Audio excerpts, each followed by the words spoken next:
मैं हूं सिद्धार्थ करण और मेरे साथ है मेरा जिगर का टुकड़ा, डिम्पल बॉय, नच बली हो, बिग बॉस हो, सारे जितने भी शोज हैं इंडिया में सब जीत चुका है प्रिंस नरूला, यानी कि प्रिंस युविका नरूला। कैसा मेरे भाई? कैसा मेरे भाई? मैं बहुत बढ़िया। आप कैसे हो? आप कैसे हो? भाई मैं क्या बोल रहा हूँ, इस वक्त तुम मोहाली में हो अपने माँ बाप के साथ, right? Yes yes yes yes. माँ बाप का आशीर्वाद हो, सब सही है भाई। प्लीज हाथ जोड़ रहा हूं, कभी तो कोई रियलिटी शो किसी और को जीतने दो बाबा, सब खुद ही जीतते रहोगे क्या? क्यों जीतने दें? क्यों कोई हमारे लिए कुछ करता है? हम क्यों करें किसी के लिए? हम अपने लिए करेंगे ना, है ना? पर मुझे जेन्युइनली बोलो मेरे भाई, जब तुमने कहा कोई तुम्हारे लिए नहीं करता, तुमको क्या जेन्युइनली इस इंडस्ट्री में, क्या इस इंडस्ट्री में टिके रहना तुम्हारे लिए बहुत स्ट्रगल रहा है? यस भाई, ऑब्वियसली, क्योंकि कंपटीशन इतना हाई है कि हर कोई चाहता है कि मैं इससे बेटर करूं, और तुम्हें अपनी पहचान बनाना बहुत इंपॉर्टेंट है, और उसको फिर संभाल के रखना उतना ही ज्यादा मुश्किल है और इम्पोर्टेंट है, क्योंकि हर साल नए लोग आते हैं, नई जगहें होती हैं, नए लोग उनके फैंस बनते हैं, और तुम्हें अपनी जो पहचान बनाई है तुम्हें उसको बार बार लोगों पर लेकर आना वापस कि मैं हूँ इंडस्ट्री में, मैं ये करता हूँ, वो बहुत डिफिकल्ट पार्ट है, और उसका स्ट्रगल एक अपना स्ट्रगल होता है, सो मेरे को ऑब्वियसली हमारा कोई गॉडफादर नहीं है बॉम्बे में, जो कर रहा है खुद से कर रहा है, खुद लाइनों में लगे हैं, हम धूप में खड़े हैं, उसने कुछ खुद किया है। सो स्ट्रगल सबका अपना होता है, मेरा अपना है, पर आई थिंक जब तक स्ट्रगल ना हो ना, तब तक जिंदगी जीने का मजा भी नहीं आता। जब तुम कुछ बनते हो ना, लाइक अभी हम जितना भी कर रहे हैं, मुझे पता हम खुद से कर रहे हैं, हम अर्निंग गुड, मैं अच्छी गाड़ियां घूमता हूँ, खुद ली है मैंने, खुद से ली है, अच्छा घर लिया है। सो वो जो प्राउड फील होती है ना अपने ऊपर भी, और तुम्हारे पेरेंट्स तुम पे प्राउड फील करते हैं, सो वो तभी आता है जब तुमने स्ट्रगल किया हो। So I am very happy with my struggle. And ये कर आजा मेरे भाई, come on come on come on come on, power. But सुन, मुझे जेन्युइनली बता भाई, आजकल कॉन्वर्सेशन चल रहे हैं दिल से कि इंडियन फिल्म इंडस्ट्री में आउटसाइडर को इतने चांसेस नहीं मिलते हैं, आउटसाइडर को ज्यादा मेहनत करना पड़ता है, तब भी उनको उस मुकाम तक जाने का मौका नहीं मिलता है। तुमको क्या कहना है जेन्युइनली प्रिंस, क्योंकि तुम बहुत ही सच्चे बंदे हो। मैं बताता हूँ, देखो, एज अ ऑडियंस, जो ऑडियंस बोल रही है ना वो बिल्कुल सही बोलती है, क्योंकि ऑडियंस भावुक तरीके से देख रही है। अगर मैं इस इंडस्ट्री में नहीं होता तो मैं भी वही बोल रहा होता। बट जब तुम इंडस्ट्री में जाते हो तो तुम काम करते हो, तुम्हें लगता है कि यार, अब हम कई बार हम बोलते हैं कि स्टार्ट इट। ऑब्वियसली उनको एक बहुत बड़ा फायदा होता है, क्योंकि उनके डैड, उनके दादा, उनके उस परदादा, सब कुछ फिल्म इंडस्ट्री में उनके लिए स्ट्रगल बहुत ईजी होता है। पर आई थिंक कि उसका ना, अब देखो कितने बड़े बड़े एक्टर्स ऐसे भी हैं, मैं नाम बिल्कुल नहीं लूंगा, कि जिनके बेटे नहीं चलते, जिनके फादर से इतना बड़ा कर दिया, क्योंकि वो प्रेशर इतना बड़ा, ऐसा नहीं कि उनमें टैलेंट नहीं है, वो ऐसे चक्कर है कि वो प्रेशर इतना बड़ा होता है कि लोग तुम्हें तुम्हारे डैड से मिलाएंगे, मैच करेंगे, कि तुम्हारे डैड का नाम इतना बड़ा था, वो इतने बड़े एक्टर है, क्या तुम उससे बड़े बन पाओगे? और उस प्रेशर में कई बार तुम वो कर भी नहीं पाते, है ना? और हमारे लिए वो प्रेशर नहीं है हमारे लिए, पर यस, हमारे लिए काम ढूंढना भी उतना मुश्किल है, पर नामुमकिन नहीं है ना? नामुमकिन नहीं है। इंडस्ट्री इतनी बड़ी है कि तुम्हें किसी की चाटने की जरूरत नहीं है भाई। मैंने आज तक नहीं चाटी, और मेरे को जिंदगी में लगता है कि मैं ऐसा हूँ भी नहीं ना, मैं किसी की चाट सकता हूँ। मैं अपने दम पे काम करता हूँ। मैं सोचता हूँ कम काम करूंगा, इज्जत का काम करूंगा, और खुश रह के काम करूंगा। और स्ट्रगल तो चलना चाहिए। मेरे को लगता है जब तक स्ट्रगल नहीं है तब तक लाइफ सही नहीं है। अगर तुम्हें आते ही सब कुछ मिल जाएगा ना, तो तुम्हें उसकी वैल्यू भी नहीं होगी। और मेरे को लगता है कि तुम्हें मेहनत तो करनी चाहिए। और दुनिया की हम भावुक लें तो वो बिल्कुल सही है। और ऑब्वियसली हमारे बीच में से मैं सुशांत की बात करूंगा कि वो हमारे बीच में नहीं रहे। हम सबको उतना गम है, क्योंकि हम जैसे लोगों के लिए इंस्पिरेशन थे, क्योंकि वो उनका हम सब ने स्ट्रगल देखा है, कि कैसे उन्होंने इतने साल डांस किया है स्टेज पे। उसके बाद वो सेकंड लीड थे, कैरेक्टर प्ले करते थे। उसके बाद वहां से उनको उठाकर एक मेन लीड मिला, वहां से उनको फिल्म मिली है। तो हमारे लिए बहुत बड़ा झटका है, हमारी इंडस्ट्री के लिए नहीं, हम कॉमनर्स के लिए बहुत बड़ा झटका उनका जाना। पता नहीं इंडस्ट्री में शायद उनकी कमी महसूस हो ना हो, क्योंकि इतने सारे लोग हैं। ये तो सिर्फ बोलना होता है कि बोलने को, लिखने को बहुत कुछ लोग बोल लिख भी देते हैं कि तुम्हारी कमी महसूस होगी। पर मेरे को लगता है कि जो असली कमी महसूस होगी वो हम जैसे लोगों के लिए, जो खुद से कर रहे हैं, जो खुद से आए हैं, जिनको कोई गॉडफादर नहीं है, और उनकी फैमिली को। सो No, may his soul rest in peace. और सुशांत जहां पे हो, हम आपको कहना चाहते हैं, we miss you, we love you, and you inspired everybody यार। Yes, everybody. I remember कि वो last time जब मैं नचबली कर रहा था वहां पर आए थे। So I remember his face, वो full smile के साथ उनकी। अब हम एक्टर की लाइफ ऐसी है कि अगर आप खुश भी नहीं हो, पर तुम्हें खुशी दिखानी है, तुम्हारे फेस से स्माइल कभी नहीं जाएगी। So वो एक्टर, इसलिए एक्टर को एक्टर बोला जाता है कि दुनिया को नहीं पता लगना चाहिए कि तुम्हारे अंदर कौन सा गम है। सो आई डोंट नो कि उस टाइम उनके दिल में क्या चल रहा था, मैं उनको जानता नहीं था। उस टाइम पे मैं पहली बार मिला था, पर मुझे पता है कि वो कितने अच्छे सबसे मिला था सुशांत, क्योंकि उसको पता है वो सब यहीं, उसने भी ये शोज किए हैं, वो भी यहाँ पर इसका पार्ट रह चुका है और उसने भी यहीं से निकला है। तो वो अपनी रूट्स को जानता था, उसको पता था कि मैंने कितना स्ट्रगल किया, तो वो सबसे वैसे ही मिलता था, बट मैं इस बात से वो गम है कि इंसान की वैल्यू उसके मरने के बाद होती है। इस इंसान, बस मुझे इसकी कमी महसूस होती है हमारी इंडस्ट्री में सबकी, कि जब इंसान मर जाता है तो उसको याद किया जाता है, जब वो जिंदा है तो उसको याद नहीं किया जाता।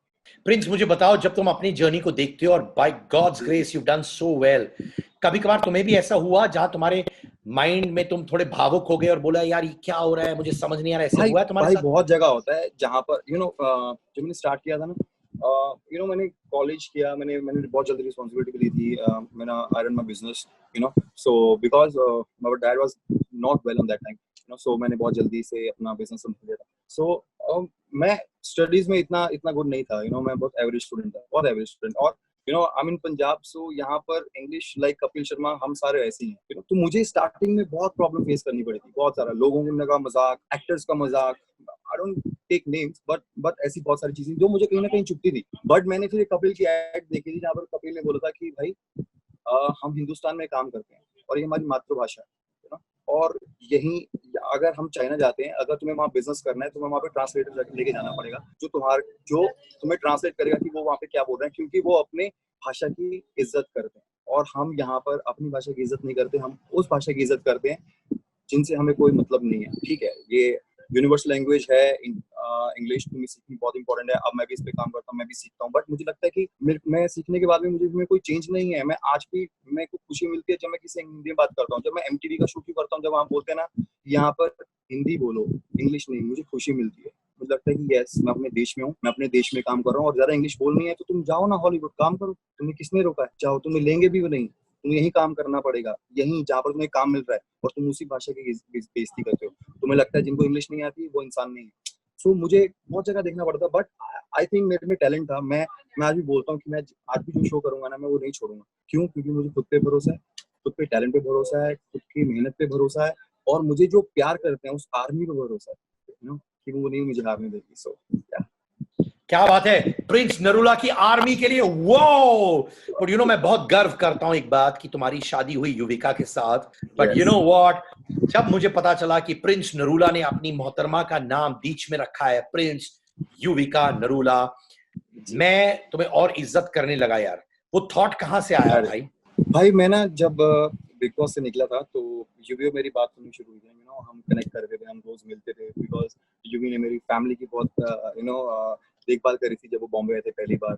तो मेरी फैमिली को युविका बहुत पसंद थी, तो उन्होंने बोला कि हाँ, लव युविका, तुम युविका से बात करो। सो मैं जब बाहर आया तो मैं टाइम स्पेंड करता था, तो बहुत सारी उनकी फ्रेंड्स भी थी जिन्होंने बोला कि please don't date Prince, he is a struggler right now, उसने 3 शो ही जीते हैं अभी, अभी अपना ध्यान रखना, ऐसे मत करना, वैसे मत करना। सो मेरे को उन चीजों का बहुत गुस्सा चढ़ा था कि यार लोग को खुद का स्ट्रगल भूल जाते हैं कि जब वो आए थे, मतलब वो शुरू से सुपरस्टार थे नहीं ना, उन्होंने भी आकर स्ट्रगल किया था, है ना, उसके बाद नाम कमाया। और अभी मैं आया हूँ और मैंने बोला कि वेट, मैं इतना दम रखता हूँ कि मैं अपना नाम बनाऊंगा, और जब यहाँ से जाऊंगा तो मुझे पूरा बच्चा जानता होगा, इतना तो मैं खुद को कर दूंगा। तो फिर पर युविका को मुझ पर ट्रस्ट था, युविका कहती थी कि उनको दुनिया से कोई फर्क नहीं पड़ता था, हम दोनों स्पेंड करते हैं। और मेरे को लगा था, और मैं ऐसे रियलिटी शोज करके आया था जहाँ पर जहाँ पर कनेक्शन बनते हैं। वो 1 महीने का शो है जहाँ पर लोग उसको प्यार का नाम देते हैं, वो प्यार नहीं होता, वो अट्रैक्शन होती है, वो गेम प्ले होता है कि तुम्हें गेम ऐसे खेलनी है, वो कपल शो है, तुम्हें कपल बनाना है। तो ऑडियंस ने बहुत कुछ बना लिया था बाहर से, जो इंडस्ट्री के लोग हैं, बाहर के ऑडियंस की बात नहीं कर रहा हूँ, जो इंडस्ट्री के लोग हैं, जो उनको लगता है कि वो बहुत बड़े लोग हैं। सो तब मैंने बोला था कि I want to marry you, और ये मैं आज फर्स्ट डे बोल रहा हूँ, और मैं लिख के देता हूँ, क्योंकि मुझे पता है कि मैं आपको प्यार करता हूँ और मेरी फैमिली को पसंद है, और इससे ऊपर कुछ नहीं। मुझे पता है कि वो कितनी केयर करती है और वो कितनी केयरिंग लड़की है, और उसकी जो पॉजिटिविटी है ना, जो उसकी स्माइल है, वो हमेशा फर्स्ट डे से लेकर अभी तक वैसी है। सो मैंने बोला था कि शायद किसी ने नहीं किया, और वो कुछ वैसा नहीं था कि मैं जान के किया, वो सडनली मैं बैठा हुआ, मेरे मन में आया यार, हमेशा ऐसा क्यों होता है कि लड़की सरनेम चेंज करती है, वैसा होता है, क्योंकि लड़की तो छोड़ के भी आ रही है। तो मुझे लगा कि नहीं यार, ये जो नाम है ना, इसके बीच में नाम आना चाहिए, क्योंकि हमारा जिंदगी भर नाम साथ जुड़ने वाला है। तो ये तो मैंने आई थिंक फर्स्ट ईयर हमारे रिलेशनशिप को 1 साल हुआ था, मेरी तरफ से 1 साल हुआ था, उसकी तरफ से तो शुरू भी नहीं हुआ था। तो मैंने वो नाम कर दिया था कि मेरी तरफ से यस है।